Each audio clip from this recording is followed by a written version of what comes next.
आझादी बचाव मध्ये आपलं सर्वांचं स्वागत आहे। एक मोठी बातमी समोर आलेली आहे। सोलापूर शहर उत्तर मध्ये आपण पाहिलेलं आहे की विद्यमान आमदार राहिलेले विजयकुमार देशमुख पुन्हा एकदा पाचव्यांदा तिथं निवडून आलेले आहेत। आता ते आमदार झालेले आहेत।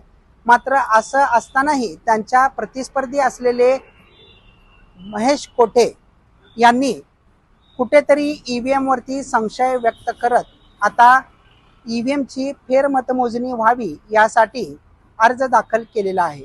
होय, जिल्हा प्रशासनाकडे त्यांनी अर्ज दाखल करून रीतसर त्यांनी त्या बाबतीतला जो निवडणूक आयोगाचा नियम आहे त्या नियमांतर्गत 94,000 रुपयाचा चलन देखील म्हणजे 94,000 रुपये देखील भरल्याची माहिती समोर आलेली आहे।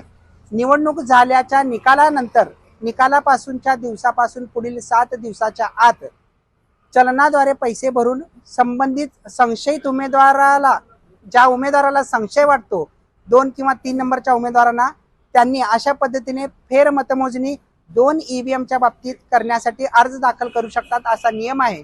त्यामुळे आता महेश कोठे यांनी जिल्हा प्रशासनाकडे 94,000 रुपयाचा चलन शुक्रवारी भरलेला असल्याची माहिती समोर आली आहे।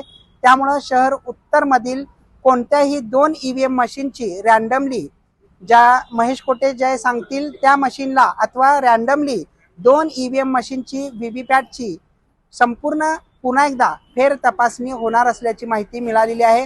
त्यामुळे आता फेर तपासणीमध्ये काय सत्यता समोर येते की मग जे आहे ते योग्य होतं, ईव्हीएम मध्ये कोणत्याही प्रकारचा घोटाळा नाही हे समोर येतंय, हे पाहणं आता महत्त्वाचं ठरणार आहे।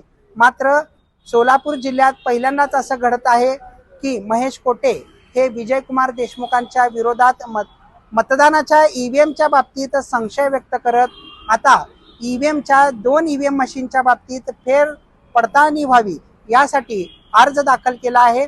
अर्ज दाखल केल्यानंतर आता त्यावरती पुढील प्रक्रिया जिल्हा प्रशासनाकडून सुरू असल्याची माहिती समोर आली आहे। नेमकं या बाबतीत केव्हा आणि कशा पद्धतीने फेर तपासणी होते हे आपल्याला पाहणं महत्त्वाचं ठरणार आहे। आझादी बचावसाठी इम्रान सगरी, सोलापूर।